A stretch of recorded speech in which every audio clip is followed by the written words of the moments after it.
성경은 마태복음 5장 7절 말씀 한 절을 보도록 하겠습니다. 마태복음 5장 7절입니다. 다 같이 한 목소리로 읽겠습니다. 긍휼히 여기는 자는 복이 있나니 그들이 긍휼히 여김을 받을 것이미요. 아멘. 우리 계속해서 팔복을 보고 있습니다. 참 시작할 때는 가벼운 마음으로 보기 시작했던 팔복인데 점점 계단을 올라가면서 또 나의 그 믿음의 시험 성적표를 받아보는 입장에서 참 부끄럽습니다. 이렇게 살아가고 있는가? 예수님은 이렇게 말씀하셨고 이렇게 살라라고 하셨는데 이렇게 살지 못하고 있는 부분을 발견하면서 좀 부끄럽고 정말 우리가 어떻게 살아가야 될 것인가에 대한 깊은 고민을 하게 되어집니다. 오늘 본문은 긍휼이라고 하는 계단입니다. 한 단계 더 올라가는 거죠. 가난함으로부터 시작해서 또 애통하고 또 온유함으로 성장했던 사람이 의에 줄이고 목마름으로 살아갈 때 삶에 드러나는 열매가 무엇인가? 그게 바로 긍휼이어야 된다라는 것입니다. 긍휼이라고 하는 것은 우리가 알고 있듯이 상대방을 불쌍히 여긴다, 동정한다라는 그런 뜻이거든요. 단순하게 불쌍히 여기고 동정을 하다 보면은요, 도덕적인 그러한 동정은 상대방을 기분 나쁘게 할 수 있습니다. 예를 들어서 내가 가진 것이 있어요. 그 상대방이 너무 불쌍해 보입니다. 나보다 없어 보이니까. 그래서 뭔가 내가 그 사람을 도와줄 방법을 찾다가 물질적인 거라든지 뭔가 생필품이라든지 이런 것들 전달했습니다. 나는 뿌듯합니다. 내가 뭔가 할 일을 했다라는 생각이 들어집니다. 그러니까 상대방은 전혀 생각하지 않고 한 행동이기 때문에 그분은 어떨까요? 여러분들의 상상에 맡기겠습니다. 동정을 베푼다, 상대방에게 불쌍히 여기는 마음으로 다가간다, 이것이 긍휼이다라고 끝난다고 한다면 본문이 뭐라고 얘기했습니까? 긍휼히 여기는 자는 긍휼히 여김을 받는다라고 되어 있어요. 그러면 내가 상대방을 이렇게 불쌍히 여기는 마음으로 다가갔을 때 나도 그 사람을 통해 뭔가 받을 것이다 라는 것으로 계산이 되겠죠. 그런 의미가 아님을 우리가 분명히 알고 본문을 볼 수 있어야 됩니다. 긍휼히 여긴다라고 하는 것은 하나님께서 나를 죄에 대하여 긍휼히 여기신다는 거예요. 그렇기 때문에 우리가 하나님 앞에 긍휼히 여기는 받음으로 인해서 또 다른 누군가가 하나님의 긍휼을 받아야 된다라고 하는 그런 연결점으로 우리를 사용하시고 우리를 통해 역사하신다. 그런 개념을 여러분들이 좀 보셨으면 좋겠습니다. 미국 뉴욕에 보면 라과디아라고 하는 그런 공항이 있습니다. 이 라과디아라고 하는 공항은 뉴욕의 시장이었던 라과디아라고 하는 사람의 업적을 기려서 만든 기념하는 공항입니다. 근데 그 사람이 원래 그 시장직을 하기 전에는 판사였어요. 근데 이 판사를 하다가 어느 날 자기의 앞에 와 있는 한 죄인을 봅니다. 그 사람은 나이가 많은 또 허스름한 옷을 입고 있는 노인이었습니다. 그 사람의 죄목은 빵을 훔친 거예요. 왜 그랬느냐고 물어봤습니다. 노인은 이렇게 대답합니다. 배가 고파서 그랬습니다. 그런데 이 판사는 이 노인에게 판결을 내려야 되기 때문에 배가 고픈 것은 이해합니다. 그러나 남의 것을 훔쳤기 때문에 당신에게 벌금으로 $10를 선고합니다. 노인은 막 울기 시작합니다. 제가 배가 고파서 빵을 훔쳤는데 벌금을 낼 수 있을 만한 형편도 못 됩니다. 그랬더니 라과디아 판사가 자리에 일어나서 이렇게 이야기합니다. 이 사람의 벌금 10불은 내가 내겠습니다. 이 사람의 죄에 대해서 내가 10불을 담당하겠습니다. 그리고 이 사람이 배가 고파서 남의 빵을 훔칠 만큼 사회적으로 이렇게 만든 것은 우리의 책임입니다. 이곳에 오신 분들이 이 노인분들을 돕기 위해서 협력했으면 좋겠습니다. 그래서 십시일반으로 사람들이 $1씩, $10씩 돈을 모아서 그 모은 돈을 그 노인에게 주었다라는 그런 이야기가 있습니다. 사실 이 이야기를 드리는 이유는요, 긍휼히 여긴다라고 하는 게 항상 보면 이 도덕적으로 의와 충돌이 일어날 때가 굉장히 많이 있어요. 그래서 이런 비유를 드리는 거거든요. 불쌍히 여긴다라고 하는 것으로 끝나는 게 아니라 본문이 말하고 있는 긍휼은 죄에 대해서 긍휼히 여긴다라는 그런 의미거든요. 그렇기 때문에 의와 항상 충돌이 일어나는 그러한 부분을 봅니다. 예수님께서 가늠하다 현장에 잡혀온 여인을 용서하시는 장면이 있죠. 사람들은 자기들은 보지 아니하고 간음한 현장에 잡힌 이 여인에게 대해서만 집중했습니다. 예수님 앞에 데려왔습니다. 어떻게 할까요? 율법으로는 이 여인을 돌로 치라라고 명령하고 있는데 예수님은 뭐라고 말씀하시겠습니까? 예수님 뭐라고 말씀하셨죠? 너희 중에 죄 없는 자가 먼저 돌로 치라. 이 여인도 죄인입니다. 그런데 예수님께서는 그 여인의 죄만 보지 아니하고 그 여인을 잡아가지고 온 그 수많은 사람들을 보면서 너희들도 죄인 아니냐, 너희들도 죄인이면서 어떻게 죄인을 정죄하느냐 지적을 하고 계신 거거든요. 당시에 사람들은요, 인간성이 상실되었다라고 표현될 만큼 자기중심적인 삶을 살았습니다. 자기가 갖고 있는 죄는 보지 아니하고 상대방의 죄만 드러냈던 사람들입니다. 심지어 안식일을 거룩히 지켜야 된다라고 하는 이 말씀 앞에 병들어서 죽어가는 사람이 있음에도 불구하고 안식일에 일을 하면 안 된다라고 하는 그 기준으로 그 사람이 죽든지 말든지 돌아보질 않았다는 거예요. 로마 사람들은요, 자기가 낳은 아이도 그 아버지가 죽일 수 있는 법이 있었어요. 긍휼이라고 하는 것이 전혀 없던 시대였습니다. 그때 예수님께서 말씀하시는 게 뭐예요? 긍휼을 이야기합니다. 그런데 이 긍휼은 항상 의와 부딪힌다는 거예요. 분명히 가늠하다 현장에 잡혀온 여인 죄인입니다. 그런데 예수님께서는요, 그 여인의 죄를 정죄하기 전에 무엇을 이야기했어요? 그 여인을 잡아온 사람들의 죄를 지적했다는 거죠. 긍휼이 없는 세상은 이처럼 인간성을 상실한 시대입니다. 그러면서 그 사람들이 갖고 있는 강팍한 마음이 그대로 드러나는 그러한 모습일 것입니다. 사실 우리가 긍휼을 이야기하며 상대방을 돕고 배려한다 이런 이야기를 할 때 내 코가 석자인데 나도 가난하고 힘든데 과연 내가 이걸 할 수 있을까? 이거는 말씀드렸듯이 가진 자가 못 가진 사람, 없는 사람을 향하여 베푸는 선행을 잘못 이해하기 때문에 그래요. 그 선행의 의미로 긍휼을 다가간다고 한다면 지금 이런 부분이 적용이 될 것입니다. 그러나 의에 대하여, 죄에 대하여 하나님이 베푸르신 그 은혜라고 하는 것을 안다고 한다면 오늘 또 다른 누군가에게 하나님의 긍휼이 필요하다. 그래서 내가 긍휼을 베풀고 우리는 하나님으로부터 긍휼을 받는다. 이게 바로 본문의 내용인 것입니다. 내가 남을 도울 수 있다는 것도 참 행복이고 축복입니다. 그러나 그것을 이야기하고 끝나는 게 아니라 성경은 또 다른 긍휼을 이야기하고 있다는 것을 분명히 접근하고 볼 수 있어야 된다는 거예요.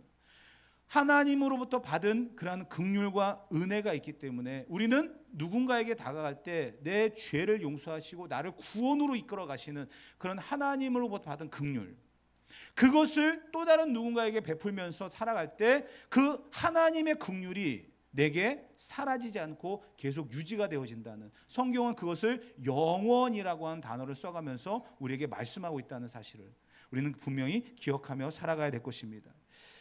누구든지 예수 그리스도를 믿는 자에게 멸망치 않고 영생을 주신다. 이게 긍휼이거든요. 구원이면서 긍휼이에요. 이 은혜를 우리가 누리며 살아갑니다. 이것은 하나님이 우리에게 주신 엄청난 선물이고 축복입니다. 에베소서 2장 2절부터 5절까지의 말씀을 제가 천천히 읽어드릴게요. 그때에 너희는 그 가운데서 행하여 이 세상 풍조를 따르고 공중의 권세를 잡은 자를 따랐으니 곧 지금 불순종의 아들들 가운데서 역사하는 영이라. 전에는 우리도 다 그 가운데서 우리의 육체의 욕심을 따라 육체와 마음에 원하는 것을 행했던 사람이라는 거예요. 다른 이들과 같이 본질상 진노의 자녀였다는 겁니다. 나를 위해서만 살았던 사람들이라는 거예요. 나만을 위해서 살았던 사람들이라는 거예요. 그랬던 사람이 4절에 보면 긍휼이 풍성하신 하나님이 우리를 사랑하셔가지고 그 큰 사랑을 인하여서 5절에 허물로 죽은 우리를 그리스도와 함께 살리셨다. 이것이 바로 구원이라는 거예요. 나만을 위해서 살아가는 사람, 나 중심으로 살아가는 사람, 그러한 사람에게 하나님께서 베푸신 것이 긍휼이라는 거예요. 긍휼. 하나님이 긍휼을 베푸시지 아니했다고 한다면 우리는 살 수가 없는 존재라는 거죠. 하나님의 긍휼을 베푸시지 아니했다고 한다면 우리는 구원을 받을 수가 없는 것입니다. 물론 은혜라고 하는 말이 여기에 또 적용이 되어집니다. 은혜, 긍휼과 은혜 같은 의미로 해석될 때가 많이 있지만 완전히 다른 의미거든요.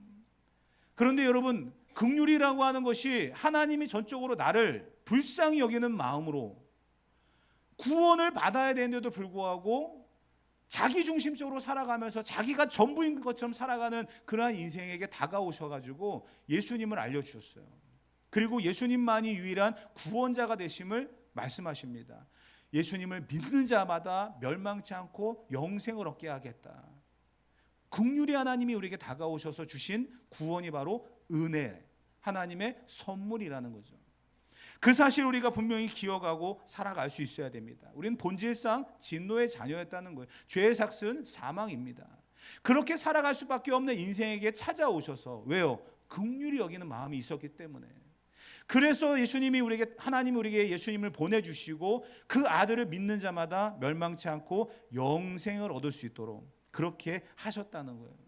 그런데 여러분, 한번 긍휼히 여겨서 예수님을 믿고 우리가 구원을 받고 끝나는 게 아닙니다. 하나님은 철저하게 애프터 서비스를 하시는 분이에요. 여름이 되어져 가지고 지금 뭐 에어컨도 그냥 여러분 계속 틀고 계시죠. 뭐 전기값이 얼마 나올지 안 나올지 모를 정도로 계속 에어컨 틀고 계시고, 뭐 요즘 선풍기는 왜 이렇게 자꾸 고장 나는지 모르겠어요. 거의 24시간 틀어놓으니까 그런 것 같은데, 근데 옛날만큼 튼튼하지가 않아요. 너무 막 고장이 자주 나가지고 저희 집에도 선풍기가 24시간 최강으로 틀어놓고 살아가니까 결국은 망가지더라고요. 분명히 틀어놓고 잤는데 아침 되니까 꺼져 있어요. 그래서 또 스위치를 눌러봤더니 1초 만에 꺼지더라고요. 이게 스위치의 불량인데 그걸 고쳐보겠다고 뜯어가지고 해봤더니 버벅 하면서 그냥 완전 망가지더라고요. 그냥 버렸어요. 근데 그 과정 속에서 AS 센터를 찾아봤습니다. 그랬더니 요 가까운 주 안에 있더라고요. 그래서 갔어요. 그랬더니 보자마자 직원이 하는 소리가, 저희가 몇 년 전부터 가전제품 수리는 안 합니다. 아, 그래요? 그 혹시 서비스 센터가 어디 있을까요? 전화번호 알려주길래 거기를 전화를 했어요. 그랬더니 부평이 있대요. 부평까지 가지 뭐. 전화를 딱 했습니다. 그랬더니 모델명이 어떻게 되냐고. 그래서 모델명 이러이러하니까, 우리 제품이 아닙니다. 아, 그래요? 다시 확인해 봤더니 거기에 또 선풍기 조그맣게, 요즘 제가 눈이 잘 안 보여가지고요, 돋보기를 보듯이 해가지고 이 휴대폰으로 찍어가지고 확대를 하니까 보이더라고요. 거기 전화번호가 있길래 전화를 했어요. 그랬더니 분당에 있대요. 그런데 자기들은 택배로만 받는데요. 택배비가 얼마입니까? 5,000원, 왕복하면 10,000원, 수리비가 얼마입니까? 15,000원. 25,000원이. 사는 게 낫겠더라고요. 포기했어요. 결국은 샀어요. 여러분, 하나님은 우리를 책임지시되 끝까지 책임지시는 분입니다. 우리가 물건을 사도 AS를 받으면 뭔가 고칠 수 있다라는 희망이 생기지만 안 되는 경우도 있다라는 거예요. 근데 하나님은 우리를 고치시고 싸매시고 수리하셔가지고 계속 사용하시는 거예요. 내가 어떤 존재인지를 너무나 잘 알잖아요. 그런데 하나님은 우리를 불쌍히 여기신다는 거예요. 왜? 자꾸 고쳐야 된다는 걸 알기 때문에. 병든 부분이 무엇인지를 알기 때문에, 치료해야 될 부분이 무엇인지를 알기 때문에, 나보다 나의 문제점을 더 잘 아시기 때문에 항상 우리를 고치시는 분이라는 거예요. 그게 하나님의 긍휼이라는 겁니다. 시편 103편 8절부터 10절까지의 말씀을 다 같이 한번 보도록 하겠습니다. 읽겠습니다. 여호와는 긍휼이 많으시고 은혜로우시며 노하기를 더디하시고 인자하심이 풍부하시도다. 자주 경책하지 아니하시며 노를 영원히 품지 아니하시리로다. 우리의 죄를 따라 우리를 처벌하지는 아니하시며 우리의 죄악을 따라 우리에게 그대로 갚지 아니하셨으니. 하나님께서 우리에게 긍휼을 베푸시 아니했다고 한다면, 여러분 보세요. 노를 영원히 품지 않는데요. 우리가 얼마나 위험한 존재입니까? 얼마나 죄에 대해서 우리가 너무나 잘 알고 있잖아요. 그런데 하나님께서는요, 그 모든 부분에서 노를 품지 않는답니다. 우리의 죄에 대해서 처벌하지도 않는데요. 왜? 긍휼이 많으신 하나님이기 때문에. 하나님께 긍휼이 없었다고 한다면 우리는 다 사라졌겠죠. 너 이러이러했어. 거기에 대한 처벌. 분명히 아마 이 자리에 안 보일 분도 꽤 많이 있을 거예요. 하나님께서 긍휼을 베풀어 주시기 때문에 우리가 살아가는 겁니다. 그 긍휼이 하나님의 성품이라는 거예요. 그 성품을 닮은 우리가 그 긍휼을 행하는 거예요. 긍휼을 베풀 줄 아는 사람이 돼야 된다는 거죠. 내가 받은 은혜와 구원의 감격을 안다고 한다면 그 은혜와 구원의 감격을 가지고 또 다른 누군가에게 긍휼을 베풀 줄 아는 사람, 그래야 하나님의 긍휼이 내게 복으로 임한다는 거예요. 마태복음 18장에 보게 되어지면 1만 달란트 빚진 자에 대한 이야기가 나옵니다. 1만 달란트가 우리가 생소한 그런 화폐 단위이지만 대략 계산해 보면 한 200억 정도 된대요. 임금이 1만 달란트 빚진 사람을 불러왔습니다. 갚아라 이거죠. 갚을 때가 되지 않았느냐. 근데 어떻게 갚아야 되느냐. 돈이 없으면 땅을 팔고 집을 팔고 네 몸을 팔아서라도 갚아라. 한 번만 용서해 주십시오. 아니면 기한을 좀 더 연장해 주십시오. 자꾸만 선처를 구합니다. 그때 임금이 내린 처방이 뭔지 아세요? 그래, 너 갚을 능력이 없구나. 그러면 내가 그 1만 달란트를 탕감해 주겠다. 엄청난 일이죠. 200억을 갖다가 아예 그냥 200억이에요. 200원이 아니고 200억을 갖다가 아예 그냥 싹 지워버렸어요. 얼마나 신납니까? 그리고서 집에 가는데 100데나리온 빚진 자를 만났어요. 이 사람이. 그리고 나서 그 사람에게 멱살을 잡고 돈 내놓으라고 이야기합니다. 100데나리온이 얼마냐면요, 2만 원 정도 한대요. 2만 원, 200억을 갖다 탕감받은 사람이 2만 원 빚진 사람 멱살을 잡고 돈 내놓으라고 지금. 근데 그 사실이 임금의 귀에 들어갔습니다. 그때 임금이 어떻게 합니까? 이 사람을 다시 불러오죠. 그리고서 마태복음 18장 33절에 보면 이렇게 기록되어 있습니다. 제가 읽어드릴게요. 내가 너를 불쌍히 여김과 같이 너도 내 동료를 불쌍히 여김이 마땅하지 아니하냐. 200억을 탕감받은 사람이 2만 원 빚진 사람을 갖다가 놓고 돈 갚으라고 막 그러고 있다는 거예요.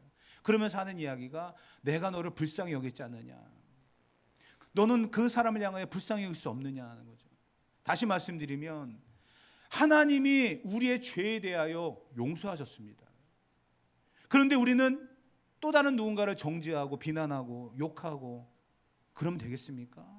안 된다는 거죠. 우리는 이 부분에서 한 가지 적용해야 될 부분이 이런 게 있습니다. 큰 그릇이 작은 그릇을 덮는다라는 거죠. 임금은 큰 사람입니다. 200억이라고 하는 엄청난 빚을 탕감해 줄 정도로 큰 그릇입니다. 근데 임금도 작은 그릇을 갖고 있는 사람도 있어요. 임금이라고 해서 부자라고 해서 큰 그릇은 아닐 거예요. 여기에 또 빚진 사람이 있었죠. 100데나리온을 빚진 사람, 2만 원을 빚진 사람도 있었어요. 근데 그 사람을 용서해 주지 않은 1만 달란트 빚진 그러한 사람, 그 사람은 작은 그릇이다. 이렇게 이야기하는데 사실 200억, 2만 원 금액의 문제는 아닌 것 같아요. 내가 지금 어떻게 나를 돌아보고 있는가, 내가 받은 은혜가 얼만큼 되는가, 그것을 깨달아 아는 사람이 큰 그릇이고요. 내가 지금 받은 은혜가 무엇인지조차 알지 못하고 하나님이 나를 얼마나 사랑하는지조차 깨닫지 못하는 사람은 작은 그릇일 겁니다. 그렇기 때문에 오늘의 이 말씀을 우리가 이렇게 적용해 보는 거죠. 하나님께서 나를 죄에 대하여 용서하셨고 죄인이라 부르지 아니하셨고 이제는 의인이라 부르면서 천국으로 구원의 소망을 가지고 살아가게 하셨습니다. 이게 긍휼이고 용서고 사랑이거든요. 그것을 우리가 받았어요. 하나님의 큰 사랑 받았습니다. 그러면 우리 또한 그 성품을 닮아가는 자로서 큰 그릇 되어야 되겠죠. 받은 것이 크면 베풀 수 있는 것도 커야 됩니다. 그게 바로 오늘 본문의 핵심인 거죠. 어렸을 때에, 지금은 우리 학생들이 그것을 이해를 잘 못할 거예요. 왜냐하면 책상을 다 따로따로 쓰기 때문에. 근데 저도 어렸을 때 보면 막 그 세대잖아요. 베이비붐 세대에서 어린이들 친구들이 너무나 많았습니다. 한 반에 막 55명, 60명 이렇게 막 들어가는데 교실이 부족하니까 아시잖아요. 오전반, 오후반 해가지고 막 그렇게 학교를 다녔고, 책상도 나무 책상 큼지막한 거 2명이 이렇게 앉아가지고, 지금은 개별적으로 한 사람씩 쓰잖아요. 근데 예전엔 그랬어요. 그렇죠? 책상 하나 둘이 앉아가지고 제일 많이 하는 게 뭐예요? 선 긋잖아 가운데. 그걸 울면서 뭐라고 얘기해요? 38선. 그 무시무시한 이야기를 하는 거예요. 38선. 세상에 38선 본 적도 없고 가본 적도 없으면서 그 반공교육이 그만큼 무섭습니다. 그냥 무찌르자 공산당 뭐 하면서 그냥 계속 가르쳤던 그 반공교육 때문에 책상 위에다 금을 거놓고 38선이래. 넘어오면 죽는데요. 막 그래가지고 지우개가 조금 넘어오면 칼로 잘라버리고, 공책 조금 넘어오면 칼로 잘라버리고. 왜? 넘어왔으니까. 어렸을 때는 그게 가능해요. 선생님들이 봅니다. 우습죠. 지금도 제가 생각해보면 그때 그 왜 그랬을까 생각이 들어집니다. 왜 그랬을까? 어린아이의 시각으로 본다면 그게 전부예요. 그게 전부예요. 그러나 어른들의 시각에 본다고 한다면 그냥 추억이고 우스운 이야기죠. 여러분, 큰 그릇이 되어야 되는 이유가 바로 여기에 있습니다. 하나님이 내게 베푸르신 그 은혜와 긍휼이 있기 때문에 우리는 죄인이 아닌 의인으로서 살아갑니다. 의인으로 살아가는 그것이 결과가 결국 구원이라고 하는 하나님의 축복의 선물입니다. 우리가 그 긍휼과 은혜를 받은 자로서 또 다른 누군가에게 긍휼을 베풀 줄 아는 사람이 되어야 된다는 것. 그래야 긍휼이 풍성하신 그 하나님의 긍휼이 오늘 우리에게 복으로 영원토록 유지가 되어진다는 것. 그것이 오늘 본문의 말씀임을 다시 한번 기억할 수 있어야 됩니다. 또 다른 예를 한번 들어보겠습니다. 누가복음 10장에 보게 되어지면 선한 사마리아인의 비유가 등장을 하는데요. 그 선한 사마리아인의 비유에서 보게 되어지면 예루살렘에서 여리고로 내려가는 한 사람이 등장합니다. 우리 성지순례 다녀오신 분들은 아시겠지만 예루살렘은 높은 곳이에요. 800m 되는 곳이고요. 여리고는요, 그 요단강까지 내려오는, 그러니까 지형적으로 보면은 성경이 말하고 있는 내려간다라고 하는 것은 높은 데서 아래로 내려가는 그런 실제적인 표현이잖아요. 여리고로 내려가는 한 사람이 강도를 만납니다. 근데 그 강도 만난 사람은 도움이 필요하거든요. 그 옆을 누가 지나갔습니까? 제사장이 지나가고 선지자가 지나갔습니다. 레위인, 제사장과 레위인이 지나갔어요. 근데 제사장과 레위인은 어떻게 지나갔습니까? 그냥 무시하고 가버립니다. 그때 등장한 사람이 사마리아인입니다. 근데 사마리아인은요 절대로 선하지 않아요. 왜냐하면 복수심이 가득한 사람이거든요. 유대인들은 사마리아인을 갖다가요 경멸했어요. 자기들 앞에 나타나면 침을 뱉었습니다. 욕을 했습니다. 그 정도로 상처가 많은 사람들이에요. 근데 그 사마리아인이 지나가다가 강도 만난 사람을 돌봐주기 시작합니다. 그러면서 본문은 선한 사마리아인이라고 얘기하는데 절대 선하지 않거든요. 근데 이 사마리아인이 강도 만난 사람에게 필요한 게 뭐예요? 도움이라는 것을 알았어요. 도움. 누군가 도와주지 아니하면 이 사람은 죽는다라고까지도 생각했습니다. 그래서 누가복음 10장 33절 이하에 보게 되어지면 그가 이렇게 행동을 합니다. 그를 보고 불쌍히 여겨 가까이 가서 그가 가지고 있는 기름과 포도주를 그 상처에 붓고 싸매줬다. 그리고 자기의 말에 그 강도 만난 사람을 태워가지고 주막으로 데려갑니다. 이튿날이 되어졌습니다. 자기는 이제 다시 갈 길을 가야 됩니다. 그 주막의 주인에게 이야기합니다. 데나리온을 주면서 이 사람을 치료해달라고. 만약에 경비가 더 들면 내가 돌아오는 길에 더 주겠다라고. 그리고서 떠납니다. 우리가 이 비유를 통해서 긍휼을 어떻게 실천해야 되는지에 대한 생각을 해봐야 됩니다. 여러분, 긍휼은 마음만 가지고 되는 게 아니라는 거예요. 행동해야 된다는 겁니다. 긍휼이 여김을 받는다. 그것은 하나님께서 나를 긍휼히 여기셨기 때문에 죄인이 아닌 의인으로서 천국을 소망하는 구원받은 백성이 되었습니다. 또 다른 누군가에게 긍휼을 실천하는 데 있어서는 마음만 갖고 되는 게 아니에요. 행동이 있어야 된다는 거예요. 아시겠습니까?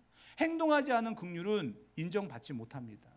그래서 예수님께서는 이렇게 이야기하고 있는 거예요. 감정이 아니라 행동, 마음이 아니라 행동으로서, 생각이 아니라 행동으로서 진정한 긍휼을 표현할 수 있는 사람이 되어야 된다는 거예요. 그러기 위해서는요, 편견이 사라져야 됩니다. 상대방에 대한 편견. 그 편견의 벽에 부딪히게 되어지면요, 긍휼을 행동으로 옮길 수가 없더라고요. 그 사람에 대한 생각이, 저 사람을 내가 불쌍히 여기야 하나? 저 사람을 내가 긍휼히 여기야 하나? 전에 나한테 상처 줬던 사람인데, 나하고 관계가 안 좋은데, 내가 처음 만난 사람인데, 뭔가 편견의 벽에 부딪히다 보면요, 긍휼은 나하고는 전혀 상관이 없는 이야기가 될 것입니다. 그런데 여러분 생각해 보세요. 내가 죄인이었을 때 하나님은 나에게 편견 없이 다가오셨습니다. 내가 죄인이었을 때 하나님은 스스럼 없이 다가오셨습니다. 그리고서 나에게 긍휼을 베풀어 주셨습니다. 그리고 구원이라고 하는 은혜의 선물을 허락해 주셨습니다. 대가가 없었어요. 자격의 기준도 없었어요. 그리고서 예수님을 이 땅에 보내셔서 그 긍휼에 대한 행동을 보이셨습니다. 그 아들을 믿는 자마다 멸망치 않고 영생을 얻는다라고 이야기하셨습니다. 하나님은 모든 사람을 포용하시며 넓은 마음을 가지고 계신 분입니다. 그 하나님의 성품인 긍휼을 우리가 이제 실천해야 됩니다. 그 긍휼이 여기는 자가 하나님의 긍휼을 받는 복을 누리게 될 줄 믿습니다. 결론의 메시지입니다. 야고보서 2장 13절이에요. 다 같이 성경을 한 목소리로 읽어보도록 합시다. 긍휼을 행하지 아니하는 자에게는 긍휼 없는 심판이 있으리라. 긍휼은 심판을 이기고 자랑하느니라. 아멘. 긍휼을 행하지 아니하면은요, 긍휼이 없는 심판이 있답니다. 내가 받은 긍휼의 은혜를 안다고 한다면, 하나님이 나를 긍휼히 여기심으로 말미암아 오늘을 살아가고 있는 나 자신을 발견했다고 한다면, 오늘 우리는 예수님처럼 긍휼을 실천에 옮기며 행동하는 그러한 삶을 살아가야 될 줄 믿습니다. 다른 사람의 어려움을 외면하지 않고 다른 사람을 불쌍히 여길 수 있는 그러한 마음, 내가 감당할 수 있는 범위 안에서 하라는 거예요. 내가 할 수 없는데도 불구하고 도전하는 것은 어떻게 보면 미련한 것일 수 있습니다. 그러나 내가 감당할 수 있는 그러한 부분에서 우리가 긍휼히 여기며 다가가서 실천하고 행동할 때에 그곳에서 하나님의 기적을 볼 것이고요, 하나님의 은혜가 부어지는 것을 경험하게 될 줄 믿습니다. 오늘 하루도 하나님이 주시는 그 은혜와 긍휼을 따라 그 긍휼하심이 복이 되어져서 나를 통하여 흘러내려가는 그러한 하나님의 놀라운 역사를 경험할 수 있는 우리 모든 성도들 되어지기를 주님의 이름으로 축복합니다.